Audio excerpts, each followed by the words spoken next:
A graça e a paz de nosso Senhor e Salvador Jesus Cristo. Amém. Abra sua Bíblia em Êxodo, capítulo 12. Êxodo, capítulo 12. A semelhança da semana passada, no último domingo, no culto vespertino, em que eu estive pregando aqui em Neemias capítulo 3, uma narrativa longa. O texto também trata-se de uma narrativa longa. Farei a leitura até o versículo 28, do versículo 1 ao versículo 28, do capítulo 12. E o nosso objetivo nessa manhã é pontuar, destacar algumas preciosidades desse texto. Então farei a leitura corrida e ao longo da exposição pontuando, destacando essas preciosidades do texto do capítulo 12 do Êxodo, versículo 1 ao versículo 28. Assim diz o Senhor Deus: Disse o Senhor a Moisés e a Arão na terra do Egito: Este mês será o principal dos meses, será o primeiro mês do ano. Falai a toda a congregação de Israel, dizendo: Aos 10 deste mês, cada um tomará para si um cordeiro, segundo a casa dos pais, um cordeiro para cada família. Mas se a família for pequena para um cordeiro, então convidará ele o seu vizinho mais próximo, conforme o número das almas, conforme o que cada um puder comer. Por aí calculareis quantos bastem para o cordeiro. O cordeiro será sem defeito, macho de 1 ano. Podereis tomar um cordeiro ou um cabrito, e o guardareis até o 14º dia deste mês, e todo o ajuntamento da congregação de Israel o imolará no crepúsculo da tarde. Tomarão do sangue e o porão em ambas as ombreiras e na verga da porta, nas casas em que o comerem. Naquela noite comerão a carne assada no fogo, com pães asmos e ervas amargas a comerão. Não comereis do animal nada cru, nem cozido em água, porém assado ao fogo, a cabeça, as pernas e a fressura. Nada deixareis dele até pela manhã. O que porém ficar até pela manhã, queimá-lo-eis. Desta maneira o comereis: lombos cingidos, sandálias nos pés e cajado na mão. Comê-lo-eis à pressa, é a Páscoa do Senhor. Porque naquela noite passarei pela terra do Egito e ferirei na terra do Egito todos os primogênitos, desde os homens até os animais. Executarei juízo sobre todos os deuses do Egito. Eu sou o Senhor. O sangue vos será por sinal nas casas em que estiverdes. Quando eu vir o sangue, passarei por vós, e não haverá entre vós praga destruidora, quando eu ferir a terra do Egito. Esse dia vos será por memorial, e o celebrareis como solenidade ao Senhor. Nas vossas gerações o celebrareis por estatuto perpétuo. 7 dias comereis pães asmos. Logo ao primeiro dia tirareis o fermento das vossas casas, pois qualquer que comer coisa levedada, desde o primeiro dia até o 7º dia, essa pessoa será eliminada de Israel. Ao primeiro dia haverá para vós outros santa assembleia. Também ao 7º dia tereis santa assembleia. Nenhuma obra se fará nele, exceto o que diz respeito ao comer. Somente isso podereis fazer. Guardai, pois, a festa dos pães asmos, porque nesse mesmo dia tirei vossas hostes da terra do Egito. Portanto, guardareis este dia nas vossas gerações por estatuto perpétuo. Desde o dia 14 do primeiro mês à tarde, comereis pães asmos até à tarde do dia 21 do mesmo mês. Por 7 dias, não se ache nenhum fermento nas vossas casas, porque qualquer que comer pão levedado será eliminado da congregação de Israel, tanto peregrino como natural da terra. Nenhuma coisa levedada comereis. Em todas as vossas habitações comereis pães asmos. Chamou, pois, Moisés todos os anciãos de Israel e lhes disse: Escolhei e tomai cordeiros segundo as vossas famílias, e imolai a Páscoa. Tomai um molho de isopo, molhai-o no sangue que estiver na bacia, e marcai a verga da porta e suas ombreiras com o sangue que estiver na bacia. Nenhum de vós saia da porta da sua casa até pela manhã, porque o Senhor passará para ferir os egípcios. Quando vir, porém, o sangue na verga da porta e em ambas as ombreiras, passará o Senhor àquela porta e não permitirá ao destruidor que entre em vossas casas para vos ferir.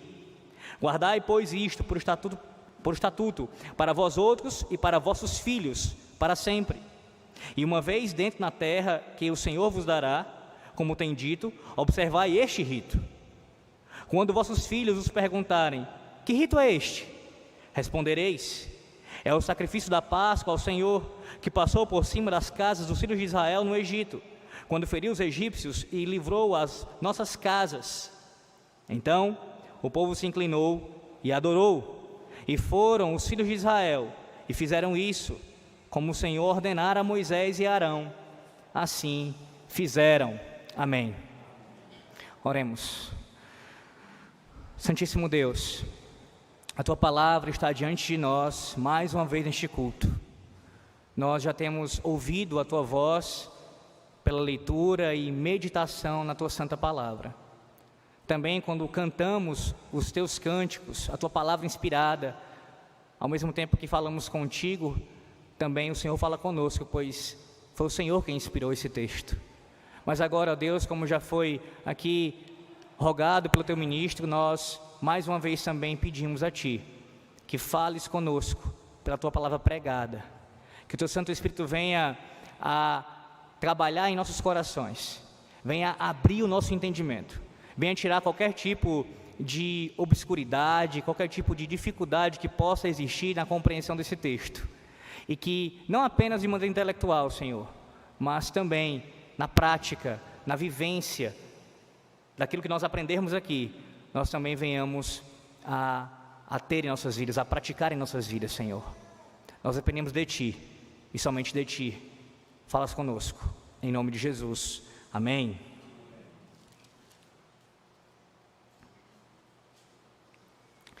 Qual é a imagem que vem à sua cabeça, à sua mente, a primeira imagem que vem, quando você lembra da sua infância, nesse período, no período que passou, melhor dizendo, por nós agora há pouco, da Páscoa? O que vem à sua mente? A primeira coisa que vem à sua cabeça quando você lembra da sua infância. Talvez a primeira coisa que vem à sua cabeça são os ovos de chocolate desse período, que o comércio se aproveita grandemente para vender. Talvez você se lembre, especialmente aqueles mais novos, talvez antigamente também já tivesse isso nos colégios, não sei, mas da década de 90 para cá eu tenho certeza, foi o que eu vivi. Quando você ia para o colégio nesse período, você tinha aquela semana em que tinha as atividades, as brincadeiras, tinha o rostinho pintado de coelhinho, e essa é a sua memória provavelmente desse tempo. Ou se você foi criado num lar papista como eu, você sabe que nesse período é um período em que os filmes relacionados à paixão de Cristo ficam ainda mais populares. Eles passam corriqueiramente na televisão, ainda mais quando se chega na chamada, considerada pelos papistas, Semana Santa. Então talvez a sua memória seja muito marcada por isso, pelos filmes católicos romanos. Aqueles mesmos filmes que quebram o segundo mandamento, fazendo imagem do Senhor Jesus Cristo. Qual é a sua memória mais antiga acerca da Páscoa? O que foi que os seus pais lhes ensinaram acerca dessa festa bíblica, desse sacramento do Antigo Testamento? Você mesmo que nasceu na fé, você foi instruído acerca disso pelos seus pais? Seus pais lhe contaram a história verídica sobre o acontecimento? Disseram, à luz da palavra de Deus, o que realmente é a Páscoa? Ou a sua concepção acerca da Páscoa ainda continua sendo dessa forma, muito ligada à Igreja Católica Romana ou até mesmo ao paganismo? Qual é o seu entendimento acerca da Páscoa? Esse texto, meus irmãos, o capítulo 12 de Êxodo, é o texto conhecido que narra a instituição da Páscoa. E nesse texto nós veremos que essa festa não tinha nada a ver com muitas das coisas que nós temos em nosso tempo. Nada a ver. Na verdade, houve uma deturpação com o passar do tempo. E o que a Bíblia ensina aqui, como o centro, o ápice, aquilo que é o principal dessa festividade, concentra-se na morte do Cordeiro. Na morte do Cordeiro. Esse texto aqui, do versículo 1 ao versículo 28, nos ensina que sem o sangue do Cordeiro não há salvação e nem santificação. Sem o sangue do Cordeiro não há salvação e nem santificação. No versículo 1 ao versículo 14, nós veremos que o sangue do Cordeiro, ele é imprescindível para a salvação, para a libertação do povo. E do versículo 15 ao versículo 28, nós veremos que o sangue do Cordeiro, ele santifica o povo da aliança continuamente. Libertação, salvação e santificação. Volte seus olhos ao versículo 1. Disse o Senhor a Moisés e a Arão na terra do Egito: este mês será o principal dos meses, será o primeiro mês do ano. Qual é o contexto aqui da passagem? Ora, antes do capítulo 12, o que o Senhor Deus fez? O que o Senhor Deus manifestou na terra do Egito? As pragas. O Senhor estava cumprindo a sua promessa aos patriarcas, aos pais. Até aquele momento, até o capítulo 11, nós temos ali as pragas sendo derramadas sobre toda a terra do Egito. Na verdade, as 9 pragas, as 9 primeiras pragas ali derramadas. E entre a 9ª praga e a 10ª praga, nós temos aqui esse parênteses, esse intervalo. Antes do Senhor Deus enviar a 10ª praga, Ele institui essa solenidade, essa festividade. Então veja, ela é posterior à 9ª praga, mas é anterior à 10ª praga. Por quê? Porque ela tem tudo a ver com a 10ª praga. Na verdade, ela tem tudo a ver com todas as pragas, com a libertação como um todo. Aquela libertação que estava já ali, já tinha iniciado, ela não seria, como nós sabemos, pelas mãos dos hebreus. Eles não iriam se libertar por conta própria, não era na força do seu braço, mas a destra do Deus Altíssimo os libertaria, como estava comprovando a cada praga enviada contra Faraó e contra os falsos deuses do Egito. Mas agora, isso seria ainda mais evidente, isso ficaria ainda mais visto, perceptível pelo povo, que não dependia de suas obras, que não dependeria da sua força, mas somente da mão de Deus, e mais ainda, do sangue do Cordeiro. A libertação, a salvação ocorreria por meio do sangue do Cordeiro. Esse é o contexto da passagem. E aqui no início do capítulo 12, nós temos o Senhor se pronunciando a Moisés e a Arão, os 2 principais líderes do povo, para dar as instruções detalhadamente de como essa festa deveria ser feita, como esse sacramento deveria ser administrado. E a primeira característica, e vamos aqui já citando algumas dessas preciosidades relacionadas à Páscoa bíblica, o que é a Páscoa bíblica? A primeira característica aqui, a Páscoa bíblica, ela tinha uma data fixada. Veja que ela deveria ser celebrada no dia 14 do primeiro mês do ano. Que mês era esse? Esse mês ele foi conhecido posteriormente como o mês de Abibe. Ficava ali entre março e abril.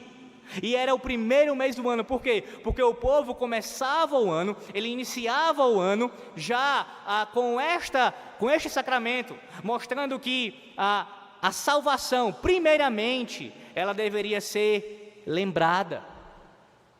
O povo foi salvo por Deus, eles se lembrariam disso perpetuamente e iniciariam o ano já dessa maneira,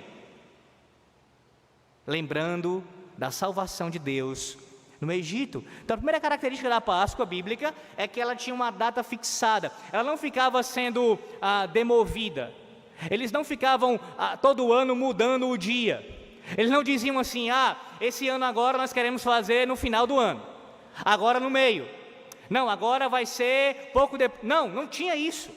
O dia foi fixado por Deus. Deus estabeleceu o dia 14 do primeiro mês do ano, e ponto. Assim foi feito. Segunda característica que nós temos aqui da Páscoa, nos dito nos versículos 3 e 4, que ela era um sacramento que foi administrado, que possui a característica de algo corporativo, não algo isolado, mas algo corporativo. O Senhor Deus, como sempre fez desde a sua criação, Ele se relaciona com famílias. É assim que Deus estabeleceu a sua aliança. Ele se relaciona com os pais e com os filhos. Todavia, isso não significa dizer que necessariamente todos que estavam envolvidos ali na Páscoa estavam participando do sacramento, no sentido de tomar do sacramento. Nós veremos isso um pouco mais à frente. Mas o fato é que por mais que nem todos os integrantes, cada um deles, tomassem do sacramento, ainda assim, todos eles, de alguma forma, deveriam estar envolvidos, deveriam participar, deveriam estar presentes. Por quê? Porque Deus instituiu a Páscoa de maneira corporativa, não isolada, não individual, mas pactual. Isso é tão explícito nesse texto que, quando uma família fosse pequena, nós lemos aqui, ela deveria chamar uma outra família para, juntamente com ela, comer do cordeiro e não deixar nada sobrando. Famílias reunidas, tomando da Páscoa, adorando ao Senhor Deus juntas. Mas ainda que a Páscoa possuísse esse caráter, essa característica corporativa, isso não significa dizer, meus irmãos, que todos aqueles que participaram do sacramento, ainda que não tenham, como eu disse, participado diretamente, provando do sacramento, mas por estarem presentes, só porque eram filhos da aliança ali, todos que estavam presentes, externamente, eles foram salvos por conta disso. Digo salvos eternamente. De fato, foram salvos ali do destruidor. Aqueles que colocaram o sangue nos umbrais das portas ali, não foram destruídos pelo anjo da morte. Todavia, isso não significa que todos eles foram salvos eternamente falando. O que eu quero dizer com isso? É que nem todos aqueles que estão externamente na aliança provam das bênçãos interiormente da aliança. Nem todos que estão na igreja visível estão necessariamente na igreja invisível. Nem todos aqueles que provam das bênçãos de Deus externamente foram salvos internamente. Por que a necessidade de apontar isso? Porque há aqueles que acham que pelo simples fato de terem nascido na igreja e passaram uma vida na igreja, isso por si só já é suficiente para dizer salvo. E não, tem que haver arrependimento, tem que haver fé no Cordeiro, tem que crer. Se isso não for individual, e aí entra o aspecto individual, não apenas familiar, pactual, mas também individual. Se você não crer, você pode ter nascido na família da aliança, você não será salvo. Você particularmente, jovem, você homem, você mulher, você criança, tem que crer em Cristo, professar a fé no Deus dos seus pais.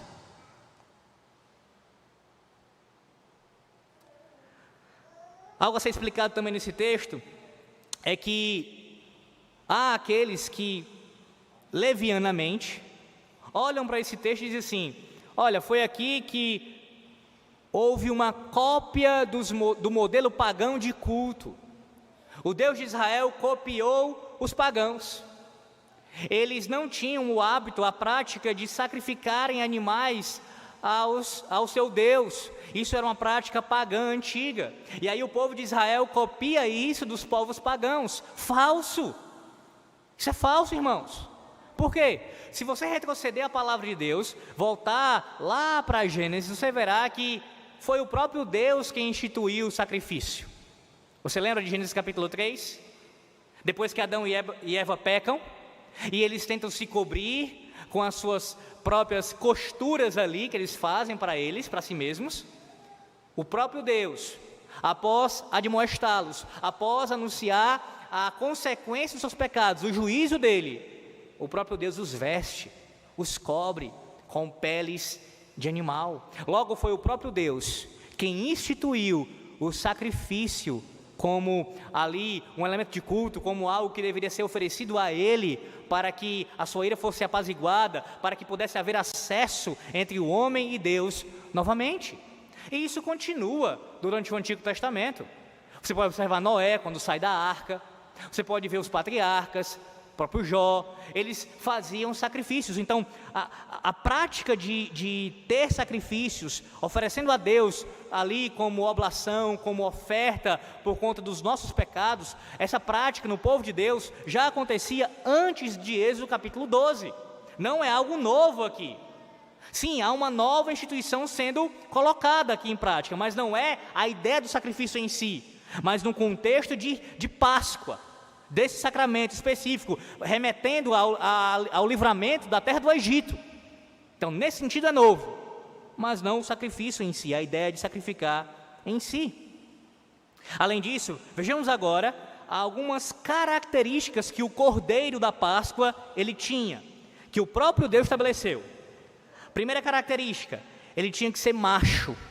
Nós vimos aí no texto, tinha que ser macho. Não poderia ser um cordeiro sem ser macho. Por quê? Claro, aqui há uma ligação com o que aconteceu lá no Éden também. Com quem Deus estabeleceu o seu pacto de obras? Com o macho, com Adão. Ele era o representante de toda a raça humana, o cabeça federal. Foi este homem quem quebrou o pacto de obras. Logo, um macho também deveria representá-lo. E claro, que esse cordeiro também já apontava para o futuro, o segundo Adão que viria, também que seria macho. Em segundo lugar, nós temos aqui a descrição que ele deveria ser sem defeito. Não poderia haver nenhum tipo de defeito naquele cordeiro. Ele tinha que ser perfeito. Perfeito. Por quê? Como é que Deus iria aceitar uma oferta defeituosa? Uma vez que o homem já estava em condição de pecado, não poderia ser aceito por Deus justamente por ser defeituoso, por ser alguém que não tinha condições de, por si próprio, se apresentar a Deus, porque ele não tem condições para isso. Tinha que o substituto dele ser perfeito. Somente um substituto perfeito poderia ser aceito por Deus. Em terceiro lugar, o cordeiro também deveria ali ter um tempo para que ele pudesse ser sacrificado. Tinha que ter um tempo. Aqui nós temos a ideia da maturidade já do animal. O animal não poderia ser sacrificado antes do tempo determinado por Deus. Ele tinha que já ter uma maturidade suficiente para ser sacrificado. Agora imagine a cena. No 10º dia do primeiro mês do ano, aquele pai pegaria o cordeiro com essas características, macho, sem defeito, de 1 ano, e imolaria, ou melhor dizendo, guardaria o cordeiro durante 4 dias, pegaria no 10º e guardaria durante 4 dias, para no 14º dia ele sacrificar o animal.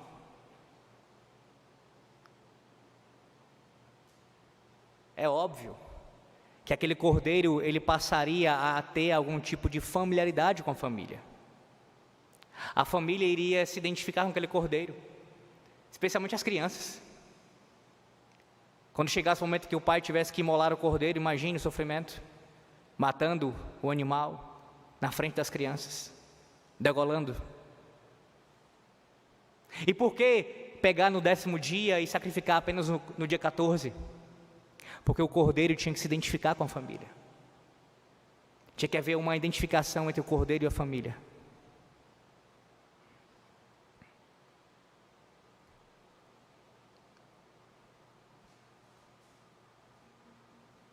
Além disso, olha o versículo 7. O sangue ele deveria ser aplicado ali pela fé. Vá para Hebreus capítulo 11, versículo de número 28. Hebreus 11, versículo de número 28.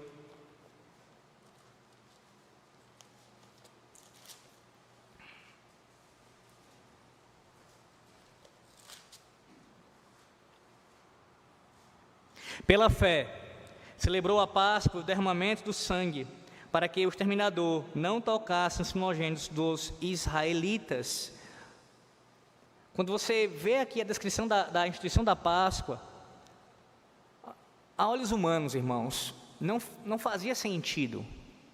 Que ordenança é essa? Qual é o sentido de eu pegar o sangue de um animal e passar nas portas da minha casa? Então, olhando dessa forma, meramente natural, a conclusão seria, não faz nenhum sentido. Mas como diz o autor aos Hebreus, deveria ser feito pela fé. Eles fizeram pela fé, crendo em Deus, que aquilo tinha um propósito, aquilo significava algo. Poderia ser que aparentemente soasse como algo muito estranho, muito esquisito, mas pelos olhos da fé, aquilo representava a salvação deles. Aquilo seria a salvação deles. Se eles não crescem, eles estariam perdidos. Dos versículos 8 e 10, nós temos uma outra característica relacionada ao cordeiro. Ele deveria ser comido por inteiro, e acompanhado de ervas amargas e os pães asmos, os pães sem fermento. As ervas aqui apontavam para o que eles tinham sofrido no Egito, as lutas, o sofrimento. É impressionante que, olha como Deus didaticamente ensina o seu povo. Toda vez que o povo comesse da Páscoa, e comesse ele também as ervas amargas, eles lembrariam o quão amargo foi ser escravo no Egito. Mas se você observar, desde esta instituição do capítulo 12 do Êxodo, até lá o início de Josué, o povo ficou todo esse tempo sem celebrar a Páscoa novamente. E foi justamente nesse período, passando pelo deserto, que eles começaram a lembrar do quê? Das cebolas do Egito. Ah, como as cebolas do Egito eram gostosas. Como era bom o tempo que a gente vivia no Egito. Por quê? Porque eles não estavam tomando do sacramento continuamente, como Deus tinha ordenado, que lhes servia para a sua santificação. Comendo as ervas amargas, eles lembrariam o quão amargo era estar no Egito, e não era algo bom, como eles assim pensaram por um tempo. Mas quanto a essa característica do cordeiro ser comido inteiramente, veja, se eles não comessem todo o animal, eles deveriam queimar o animal, o que sobrasse ali, tudo, inteiramente ser consumido. É essa a ideia, é não ficar nada, não sobrar nada, ainda que não comessem tudo, queimasse o que ficasse. Por quê? Porque o cordeiro deveria ser recebido por inteiro, não pela metade, não a parte que você acha melhor, mas inteiramente recebido pelo povo, completamente.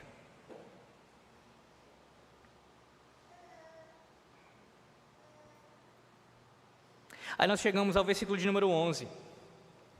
Na verdade, o versículo 11 ao versículo 14, nós temos aqui a descrição clara do que é a Páscoa do Senhor. Tudo isso que nós temos falado até o momento serve, é claro, para entender o que é a Páscoa, mas são nesses versículos, do 11 ao 14, que nós temos a explicação mais clara do que de fato é a Páscoa biblicamente. Mas antes de a gente falar o que é a Páscoa biblicamente, eu queria dizer o que não é Páscoa. A nossa memória, como eu falei no início do sermão, ela pelo menos de alguns aqui, pode ainda estar muito atrelada a outros significados, a outras coisas, e não a isso que nós temos ouvido aqui. E sabe qual é a razão, meus irmãos, pelo menos uma delas, para que o nosso conceito de Páscoa esteja tão deturpado na igreja de nossos dias? É porque houve há muito tempo a instituição de um calendário romano, que estabeleceu festividades, que estabeleceu inúmeras festas religiosas, que acabaram por se opor ao que a Bíblia ensina. E aí você tem um calendário litúrgico instituído por uma falsa igreja, uma igreja apóstata, concorrendo com o que a Bíblia prescreve para a sua igreja, e que Deus prescreve pela sua palavra para a sua igreja. E aí a confusão é grande. Sem querer entrar em detalhes aqui quanto aos elementos pagãos da Páscoa, até porque não temos tempo para isso, mas apenas aqui destacando algumas razões, porque nós não podemos, de forma nenhuma, fazermos parte de uma instituição, de uma festa não ordenada por Deus para os nossos dias, de um calendário litúrgico criado por uma igreja apóstata. Primeira razão delas: 6 dias trabalharás e farás toda a tua obra. Êxodo capítulo 20, versículo 8 em diante, nós temos ali a ordenança quanto ao 4º mandamento. E antes do Senhor Deus falar de guardar o Shabá, Ele anuncia aqui dos nossos deveres para com os 6 dias que antecedem o Shabá. E nesses 6 dias, nós devemos fazer toda a nossa obra, trabalhar e fazer toda a nossa obra. Há alguns aqui que entendem como se esses 6 dias para fazer toda a obra, trabalhar e toda a obra, fosse apenas uma ideia de algo de permissão, como se não fosse ordenado cada dia, exatamente os 6 dias você trabalhar. Mas ainda que você entenda esse texto como algo permitido por Deus, ou ordenado, que é o que eu entendo, ordenado por Deus, trabalhar os 6 dias e fazer toda a obra, ele serve como fundamento para rejeitar qualquer tipo de calendário litúrgico. Por quê? Litúrgico eu digo fora o que a palavra de Deus prescreve. Por quê?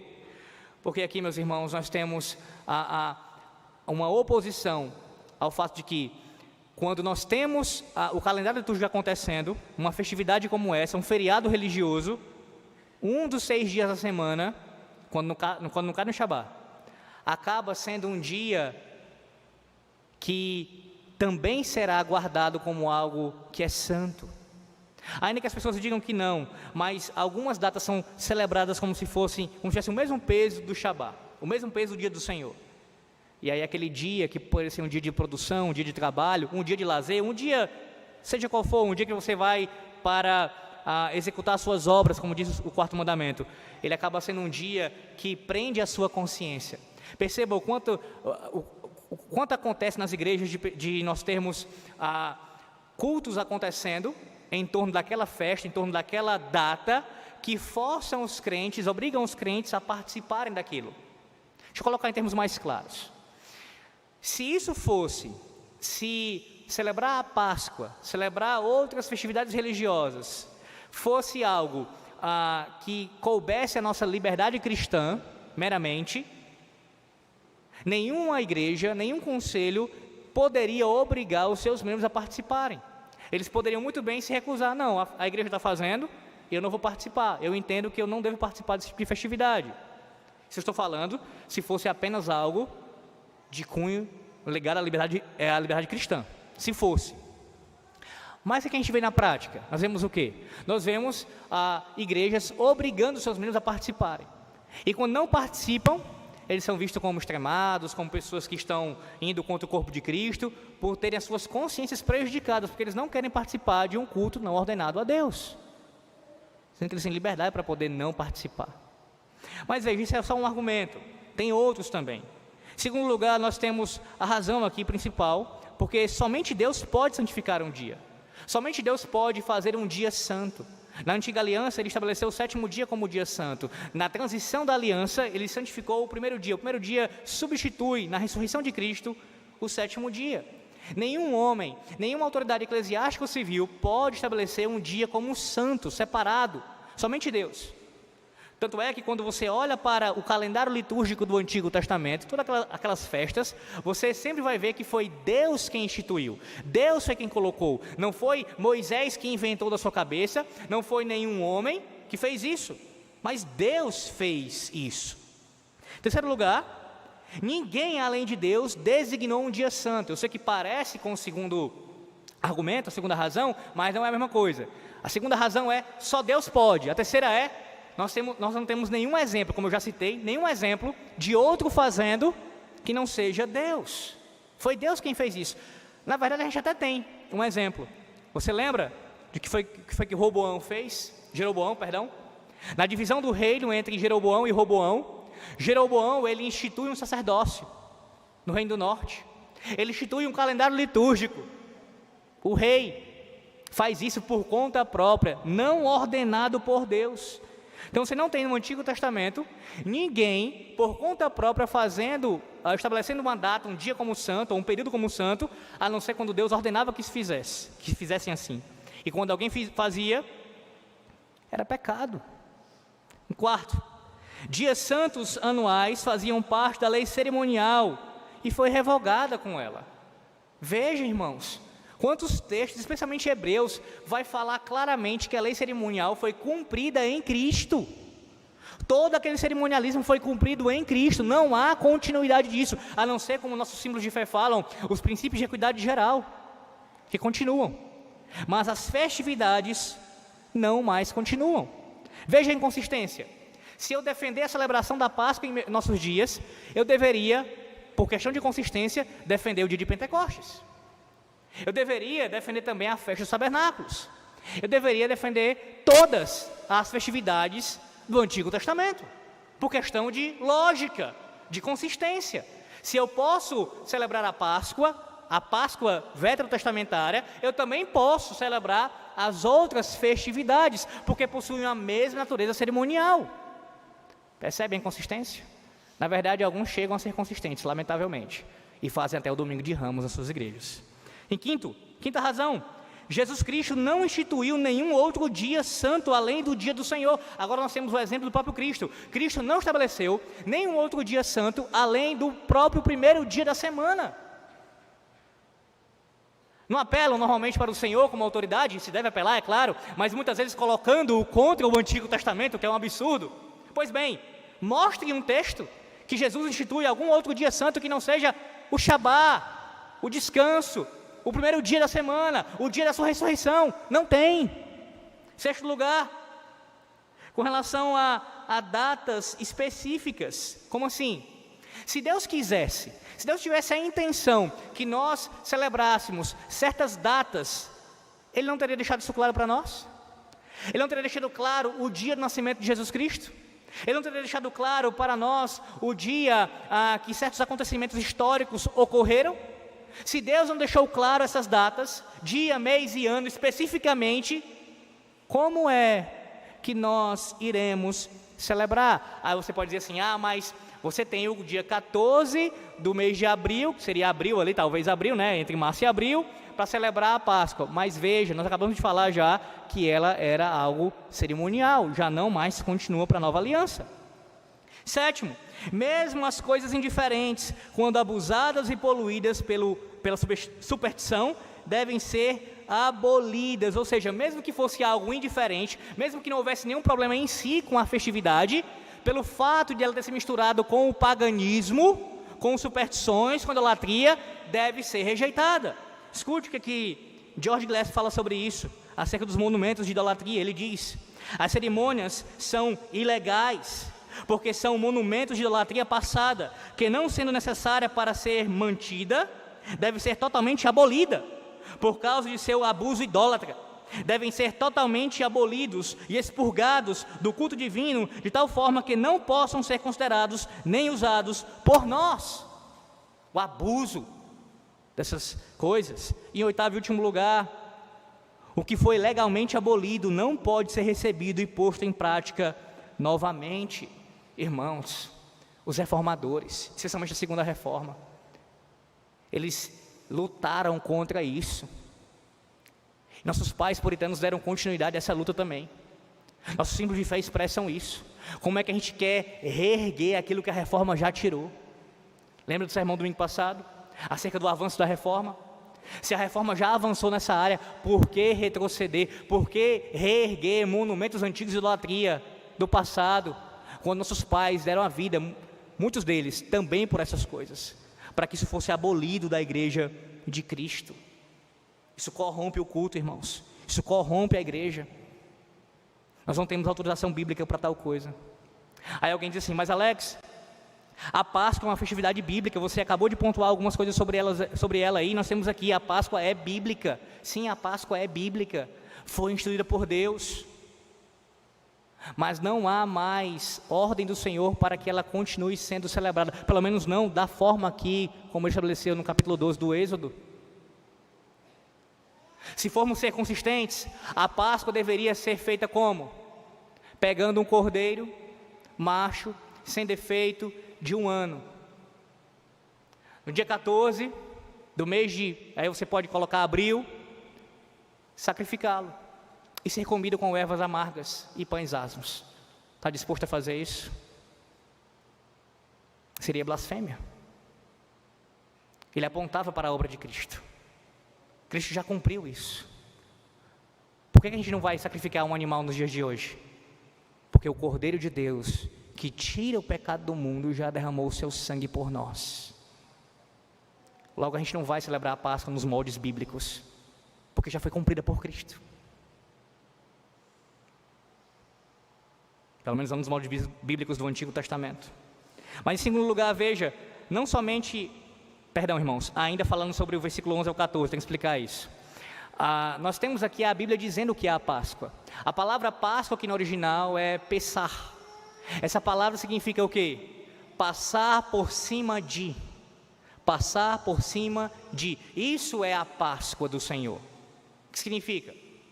Que quando o anjo da morte, quando o destruidor entrasse na terra do Egito e visse o sangue nas portas das casas das famílias, ele passaria por cima da casa. Ele não entraria e levaria o primogênito, mas iria passar por cima de a Páscoa do Senhor. O que é a Páscoa, irmãos? É o livramento. O que é a Páscoa? É a libertação. O que é a Páscoa? É o sangue do Cordeiro vertido por amor de nós, para que nós pudéssemos ser livres dos nossos pecados, para que nós não pudéssemos ser alcançados pelo destruidor, que não é o diabo, mas é Deus. O próprio Deus entrou na terra do Egito e ele ceifou a vida daqueles que não estavam debaixo do sangue do Cordeiro. Somente aqueles que estavam debaixo do sangue do Cordeiro foram livres de Deus. Portanto, nós somos salvos por Deus, de Deus, através de Deus, através do sangue do seu Filho. É assim que acontece. Isso é a Páscoa. Isso é a Páscoa.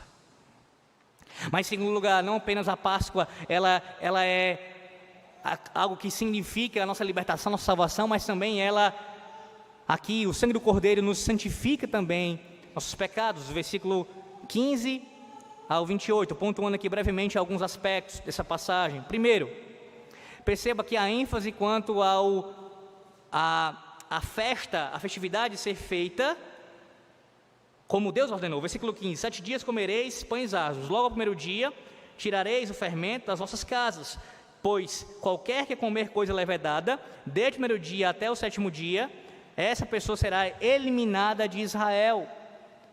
Se eles não cumprissem o mandamento como Deus ordenou, qual seria a consequência? Morte. A disciplina seria severa. E é impossível nós não nos lembrarmos aqui, isso nos remete imediatamente a 1 Coríntios capítulo 11, quando o apóstolo Paulo fala da ceia do Senhor. Aquele que come e bebe indignamente deste pão e deste cálice, bebe para a sua própria condenação.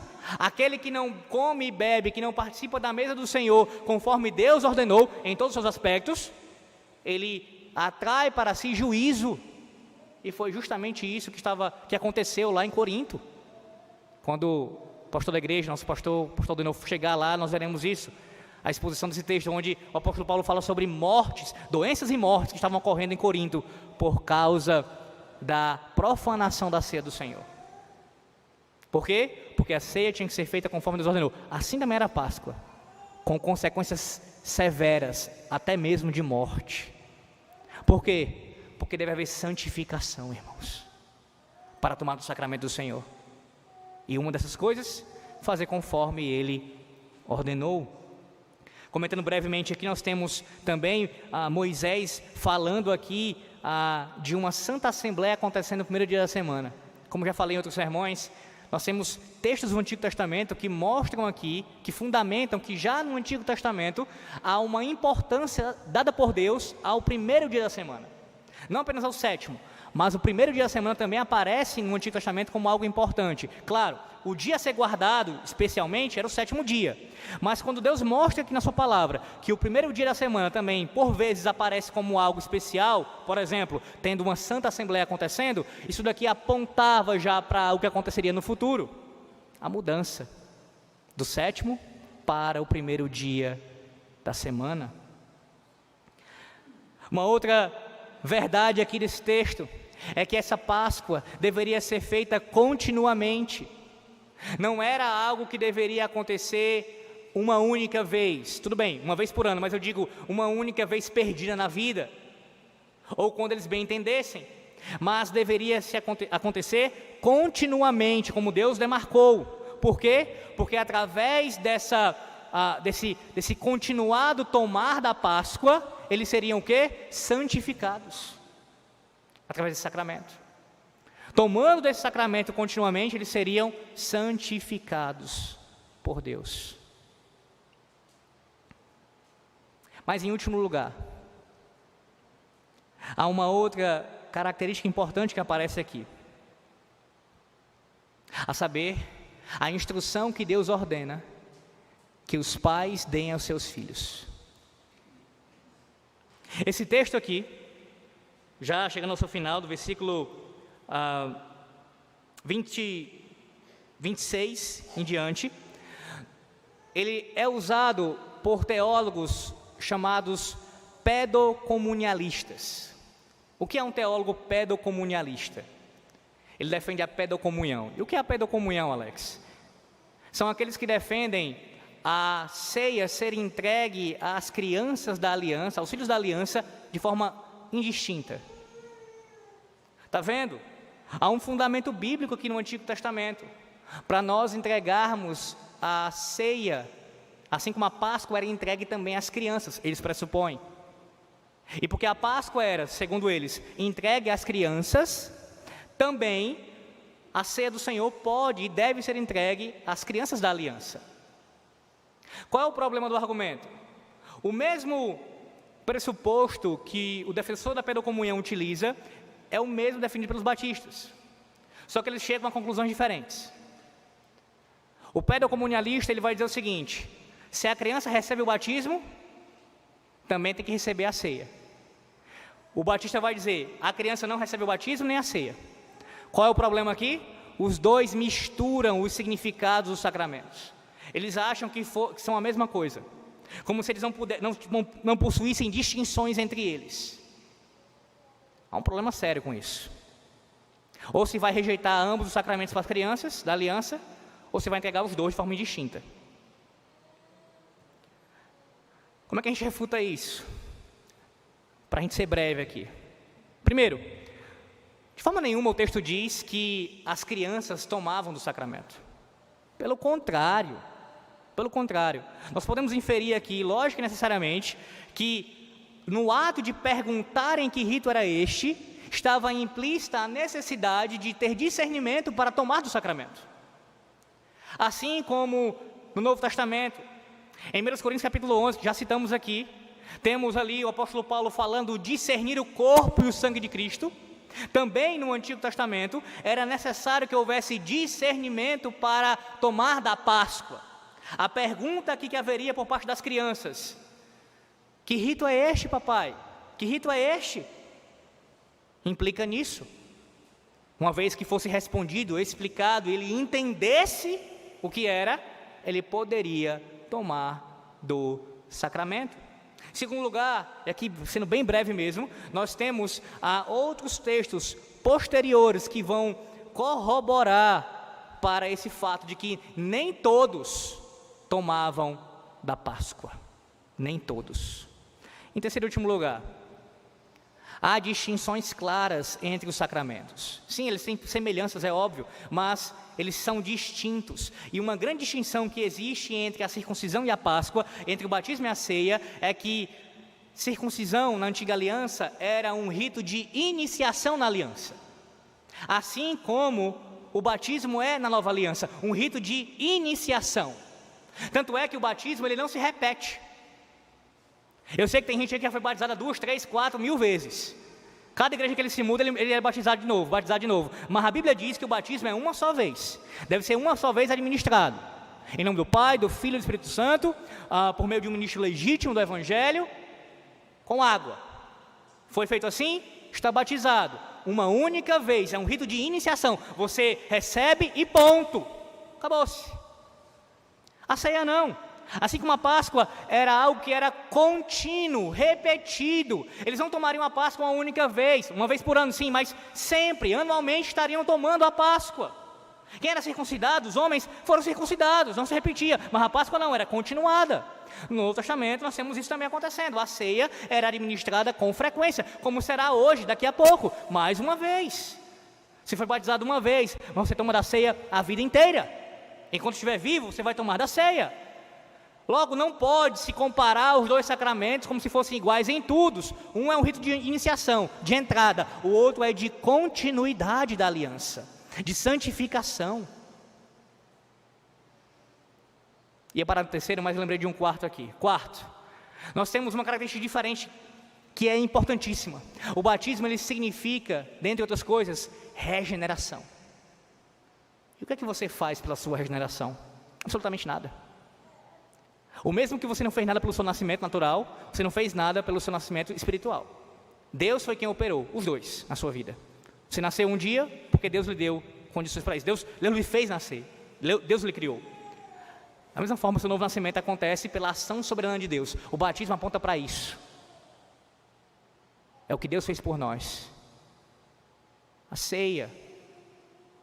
Se por um lado, aqueles que trouxeram seus filhos aqui, trouxeram seus filhos no colo, os bebezinhos, para apresentar aqui e serem batizados, se requer desses mesmos, que um dia venham com seus próprios pés, fazer sua pública profissão de fé, para sentar à mesa do Senhor. Eu pergunto a você nessa manhã, diante dessa verdade, diante dessa realidade aqui, você tem ensinado aos seus filhos ao quanto antes tomarem do sacramento da ceia do Senhor? Se por um lado é algo que a Bíblia rejeita, a criança tomar o sacramento da ceia de forma indistinta, um bebezinho ali, sem ter nenhum discernimento tomar, por outro lado, nós temos a obrigação de ensinar para que na mais tenra idade ele possa fazer sua pública profissão de fé e tomar do sacramento, com discernimento. Você tem falado sobre isso já? Aproveitar as oportunidades, especialmente como essa manhã, para falar sobre isso para o seu filho? Eles devem estar aqui. Eles devem estar aqui. As crianças não podem ficar fora do culto solene, nós sabemos. Nem mesmo na ceia. Mas não vão tomar o pão e o vinho. Mas devem estar presentes, assim como na Páscoa. Presenciando ali o sacramento sendo administrado. E ali, quando criar a curiosidade, e mesmo quando não perguntem, você mesmo instruir acerca disso. E orando a Deus, confiando na sua graça, para que Ele opere no coração do seu filho, e ele possa, pelas suas próprias pernas, sentar-se à mesa do Senhor. Concluímos com o texto de 1 Coríntios, capítulo de número 5. 1 Coríntios, capítulo de número 5. Então, por que é que a gente não deve celebrar a Páscoa? É claro que não é pecado alguém comer ovos de chocolate em qualquer época do ano. É óbvio que não. Temos liberdade cristã para isso. Assim como comer panetone no final do ano. Você pode comer, você é livre para isso. Você pode comer qualquer coisa e dar graças a Deus por isso. O que nós não podemos é participar de qualquer festividade religiosa, não instituída por Deus. Eu posso comer peixe e tomar vinho? Faça isso para a glória de Deus. Agora, você faz porque na sexta-feira é um dia santificado e eu tenho que separar, me abster de carne para poder... Não, isso é pecado. São invenções humanas, santificando um dia que Deus não santificou. Nesses termos religiosos, de culto. 1 Coríntios 5, a partir do versículo 1. Geralmente se ouve que há entre vós imoralidade e imoralidade tal, como nem mesmo entre os gentios, isto é, haver quem se atreva a possuir a mulher de seu próprio pai. E contudo andais vós ensoberbecidos, e não chegastes a lamentar, para que fosse tirado do vosso meio quem tamanho traje praticou? Eu, na verdade, ainda que ausente em pessoa, mas presente em espírito, já sentenciei, como se estivesse presente, que o autor de tal infâmia seja, em nome do Senhor Jesus, reunidos vós e o meu espírito, com o poder de Jesus, nosso Senhor, entregue a Satanás para a destruição da carne, a fim de que o espírito seja salvo no dia do Senhor Jesus. Não é boa a vossa jactância. Não sabeis que um pouco de fermento leveda a massa toda? Não sai fora o velho fermento, para que sejais nova massa, como sois de fato, sem fermento. Pois também Cristo, nosso Cordeiro Pascal, foi imolado. Por isso celebremos a festa não com o velho fermento, nem com o fermento da maldade e da malícia, e sim com os asmos da sinceridade e da verdade. Cristo é o nosso Cordeiro Pascal, cumpriu a Páscoa, fez isso. E veja, na semana da sua morte, o que foi que ele fez? Na quinta-feira, ele instituiu a ceia do Senhor, no mesmo período da Páscoa, mostrando ali claramente para nós, como vai dizer nossa confissão de fé, no capítulo 7, acerca da transição, ali, das mudanças da antiga para a nova aliança, o capítulo sobre o pacto, que a Páscoa se cumpre em Cristo, e Cristo institui um novo sacramento, o sacramento da ceia. A ceia claramente substitui a Páscoa, e o fato de Jesus, ele instituí-la na semana da Páscoa, deixa isso evidente para nós, tanto pelo que a Páscoa significava, como comparando com a ceia. A Páscoa, você olhava ali para o que Deus tinha feito no Egito, a obra de Deus, a libertação, apontando para o Cordeiro que viria ainda, olhando para o futuro nesse sentido também. E agora nós tomando da ceia, como faremos daqui a pouco, esse memorial, que não é apenas um memorial, é um meio de graça também, onde Deus nos santifica por meio da nossa comunhão com Ele, nós também relembramos o que o Senhor Jesus Cristo fez na cruz do Calvário. Somos libertos, salvos e santificados pela Páscoa da nova aliança, que é suficiente para nós. Quando é que você deve dizer Feliz Páscoa? Todo dia de ceia. Feliz Páscoa. Dia de ceia. Feliz Páscoa. E não uma vez por ano, como papistas e pagãos fazem, seguindo as artimanhas de Satanás. Quando ele não consegue destruir algo quando ele não consegue se opor completamente a algo que Deus ordenou, acabando com aquilo, ele deturpa aquilo. Não posso tirar a ideia de Páscoa da cabeça de vocês, eu vou deturpá-la, para vocês entenderem a Páscoa de outra forma. Nós temos luz, pela palavra de Deus, do que é a Páscoa, do seu cumprimento e do que continua para nós nos dias de hoje. Que o Senhor nos dê a graça de não apenas entendermos essa palavra, mas vivermos em conformidade com ela, confiando unicamente no Cordeiro de Deus que tira o pecado do mundo, o Senhor Jesus Cristo, que morreu pelos nossos pecados. Amém. Oremos ao Senhor. Senhor nosso Deus, nós te damos graças pela Tua palavra, a qual nós acabamos de expor. Pedimos a Ti, Senhor, que o Teu Santo Espírito venha operar no coração de cada um aqui presente, que o Senhor venha a transformar algum entendimento ainda equivocado, que tenha algum tipo de falha ainda quanto a isso, e pela Tua palavra, Senhor Deus, não por conta de argumentos humanos, mas porque o Senhor falou, que o Senhor venha nos trazer luz no conhecimento da Tua palavra. Nos ajuda também, ó Deus, a vivermos em conformidade com essa libertação, com a salvação que o Senhor operou em nós, e com a santificação que o Senhor também opera cada dia, progressivamente em cada um de nós. Que agora, quando formos tomar do pão e do cálice, possamos estar com isso em mente, que através desse meio de graça maravilhoso, nós fomos libertos e somos santificados por Ti, por causa do Filho bendito do Senhor, o nosso Senhor e Salvador Jesus Cristo. É no nome dele, do Senhor Jesus, que nós oramos. Amém.